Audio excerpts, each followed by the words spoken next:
Ayan, Pisces, Sun, Moon, Rising, and Venus placements, and of course, ating mga cross-watchers. Magandang araw po sa inyong lahat. Welcome or welcome back po dito sa Bono Magus PH.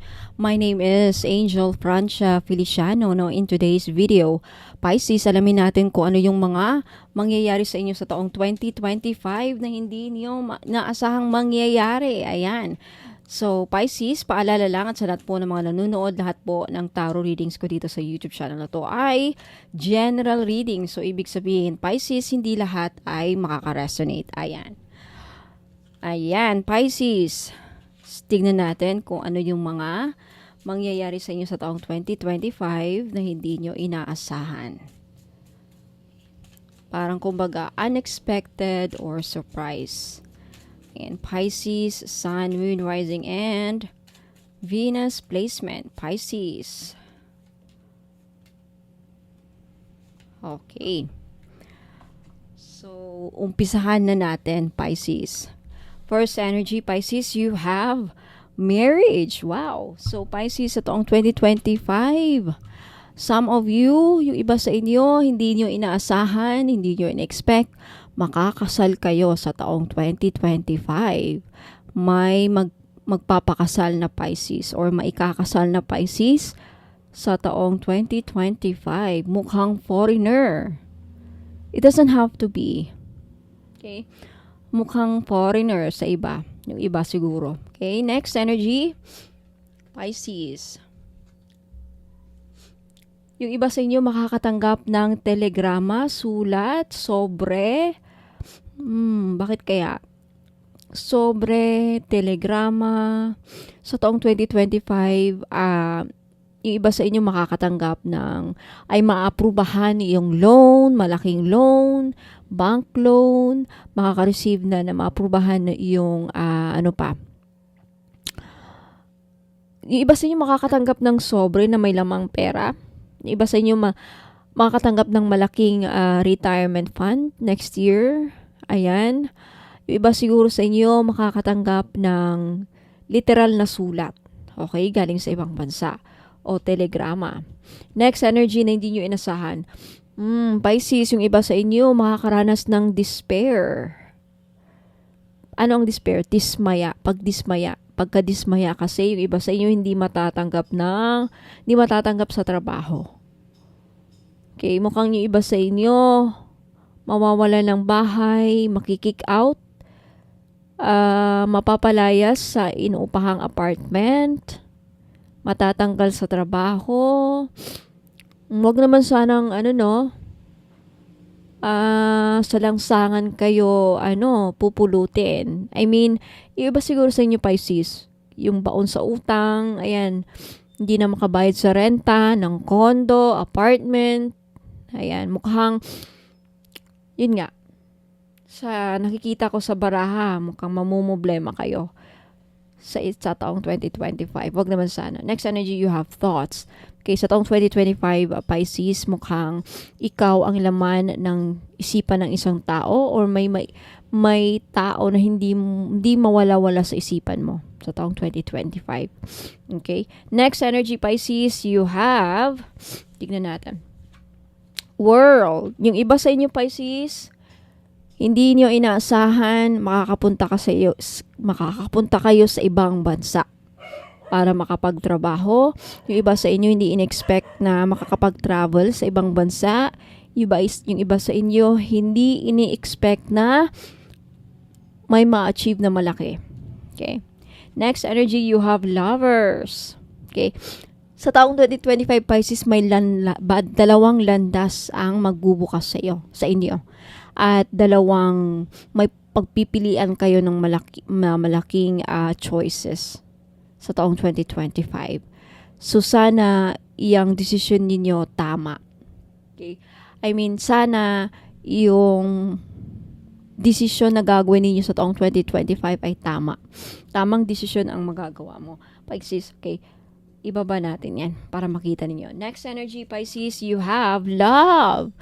Mukhang very prominent ang pag-ibig sa'yo, Pisces, sa taong 2025. Mukhang sa taong 2025, talagang marami sa inyo ay mai-in love, makakatagpo ng bagong taong magpapatibok ng inyong puso. Ayan. Okay, mag-ingat lang kasi uso ngayon ang love scam, no? So, ingat lang. Next, you have a wish. Congratulations, Pisces. Yung iba sa inyo may wish na matutupad sa taong 2025. Claim it. Claim it, Pisces. Next energy, you have proposal. Okay, talagang very prominent ang pag-ibig sa inyo, Pisces, sa taong 2025. Yung iba sa inyong makakasal sa ibang bansa, makakasal sa isang foreigner. Congratulations. It doesn't have to be foreigner. Yung iba sa inyo lang. Yung iba sa inyo makakasal dito sa Pilipinas, but definitely yung iba sa inyo makakatanggap ng marriage proposal or business proposal na hindi ninyo inaasahan, Pisces. Kuha pa tayo ng card. Okay, last 2 or 3 cards para sa ating Pisces. Pisces. Okay. Dito, tignan natin. Pisces. Last. Okay. Next energy, Pisces, you have Moon. Okay? Yung iba sa inyo, Pisces, sa taong 2025, mukhang very sensitive. Merong I think sa taong 2025, may mga lalabas na katotohanan. May mga katotohanang lalabas. Okay, yung mga tinatago sa'yo, lalabas. Or posible na sa taong 2025, very gloomy sa'yo. Yung iba sa inyo malulungkot. Yung iba sa inyo matataas ang intuition. Yung iba sa inyo is maging klaro. Maging dreamy ang taong 2025. Yung iba sa inyo, Pisces, hopefully karamihan sa inyo no ay malayo ang mararating. You will soar high like an eagle. You will rise up. Makakaahon kayo sa kahirapan. You will succeed. Yeah, you will soar towards your destiny. Malayo ang mararating mo. Lilipad ka, Pisces. Ibig sabihin, you will rise up. You will climb. Aangat ang inyong sitwasyon. Aangat ka sa buhay. There's a confirmation that aangat ka sa buhay. Congratulations no sa taong 2025. And definitely, again, lumabas ang star. May wish na lang matutupad. May wish o posibleng 2 wish ang matutupad sa iyo sa taong 2025. Pisces, claim this. And some of you magiging sikat na artista, magiging sikat na vlogger, influencer, maging popular sa taong 2025. Especially for those of you, Pisces, na may ginagawang reels, nag-YouTube, nagba-vlog, ayan. Next energy, Pisces, you have main male. Talagang very prominent, no, ito sa inyong reading. May lalaking gustong-gusto ka, Pisces, lalo na pag babae ka na, Pisces, nanonood, mukhang ikaw ang bida sa taon na 2025. You are the main character. Okay? And you have poverty. Lumabas ulit. Okay? This is a confirmation. Twice na nang lumabas yung baraha kung saan some of you, Pisces, mukhang mamumulubi. Hindi lahat. Yung iba sa inyo, Pisces. Okay? Yung ibang mga Pisces dyan na nanonood, mukhang pangit ang magiging kapalaran sa taong 2020. Hindi nyo inaasahan to, pero I think sana mapaghandaan nyo ito, no? Maging gabay sana itong mga lumalabas na hindi maganda sa tarot reading. So, some of you mamubuluwi. Bakit kaya? Ikaw lang makaka-resonate. Kung baong ka sa utang, baka posible yan. Wala kang naipon, posible. Wala kang trabaho, posible.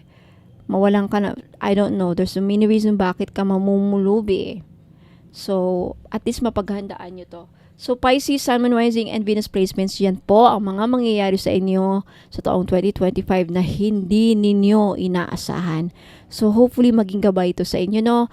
Maging ready kayo, ayan, mapaghandaan ninyo. So, Pisces, Sun, Moon, Rising, and Venus placements, maraming salamat. For those of you na interesadong sumali sa libreng pahula, gaganapin every Saturday or Sunday ng umaga during YouTube Live. Kaya, subscribe na sa mga hindi pa nakapag-subscribe.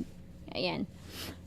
And, i-click yung notification bell para ma-notified kayo pag may mga YouTube live ako. Now, for those of you Pisces, sa mga cross-watchers, interesado ba kayong makita yung mga items na binibenta ko, mga produkto ko na pampaswerte, pangontra sa kulam, pangontra sa mga inggit, marami pa. Mga spiritual tools ang tawag ko. Mga crystal bracelet na pampaswerte, just visit my website, www.bonommagos.com. Okay, paano bumili? Paano mag-order? Okay, please don't go away kasi bibigyan ko kayo ng instruction paano bumili. Okay? So maraming salamat. Huwag muna kayong alis. Magbabalik po ako para sa instruction on how to order. Ingat po and God bless. Inaanayahan ko po kayo na mag-follow sa akin sa Facebook page. Ayan, sa mga interesado pong makita ang aking mga paninda, lahat ng mga pampaswerteng produkto na binibenta ko, makikita nyo po sa website ko. Okay? Paano po nyo mahanap ang aking website? Kung pupunta po kayo dito sa aking YouTube channel, sa homepage ko, makikita nyo po dito yung description ng aking YouTube. Ayan po. Pag i-click nyo yan, makikita nyo po yung description ng aking YouTube channel. Sa pinakababa po, nandyan po ang mga links ng aking website at Facebook page. And to make sure po na ako po ang napafollow ninyo sa Facebook page at hindi po yung gumagaya sa akin na scammer, mag-ingat po kasi may gumagaya po sa Facebook page ko. Pati profile pic ko, pati mga postings ko, pati lahat na ng mga pinopost ko, ginagaya, live selling, lahat na ginagaya. Pero hindi lang po nila magagaya yung mode of payment ko. Lagi ko po kayong papaalahanin na yung mode of payment ko po, 3 lamang po. Okay? GCash, CIMB Bank, at Maya Wallet. Wala po akong BDO, wala po akong BPI. Yung bank ko po, iisa lang. CIMB Bank lang po. At iisang pangalan lang po ang magre-receive ng inyong pambayad. Angel Francia Feliciano. Pag iba pong pangalan ang papadalhan ng inyong pambayad, ingat po, scammer po yan. Baka akala nyo ako yung isang Bono Magos na nakakausap nyo, but then magugulat kayo, hindi Angel Francia Feliciano ang papadala nyo ng pera. Scammer po yan, mag-ingat po, hindi po ako yan. Okay? So ayan po, now punta lang kayo dito sa aking YouTube channel homepage, and then makikita nyo yung description ng aking YouTube, at sa pinakababa andyan po yung links ng aking website. Sa website po, makikita nyo po ang lahat ng produkto na meron ako. Okay, kung nakikita nyo yan, may dalawang nakalinya dyan sa taas. I-click nyo lang yan at then lalabas na po yung mga menu. Makikita nyo dyan yung mga bracelets and amulets. Ayan, i-click nyo lamang yan and then lalabas na dyan yung mga bracelet. I-click nyo lamang yung picture. Yan, para makita nyo yung description ng mga product ko. Nakasulat dyan yung benefits, paano gamitin, instruction, ayan. Balik na naman kayo. Ayan, andyan po lahat. Yung services ko, yung tarot reading, magkano, and then yung mga spell jars nakalagay po dyan. Although hindi pa totally tapos yung website ko kasi ongoing pa rin, under construction pa rin, pero at least meron na kayong makikita mga produkto and then pwede na kayong bumili. Paano bumili? Kung hindi kayo sanay na bumili dito sa website ko, okay, pwede naman dito kayo bumili kung may mga card kayo, mga PayPal kayo, may PayPal kayo. Pero kung wala, okay, just take a screenshot. Okay, so gusto nyong bilhin ng mga crystal necklace, ayan, i-click nyo lang yan mga madam at sir, yung mga picture para makita ninyo. Lalabas yung mga description, makikita, mababasa ninyo kung para saan tong crystal na to.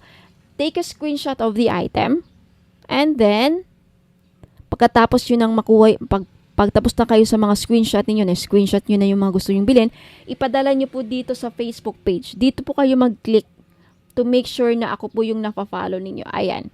Mariredirect kayo din. I-message nyo sa akin yung mga, ipadala nyo sa akin sa messenger yung mga screenshot ninyo na nakuha nyo sa aking website. And then dun po ang ating transaction. Okay? So maraming salamat. Ingat po sa mga scammers ngayon. Okay? Ingat po and good luck. Maraming salamat po.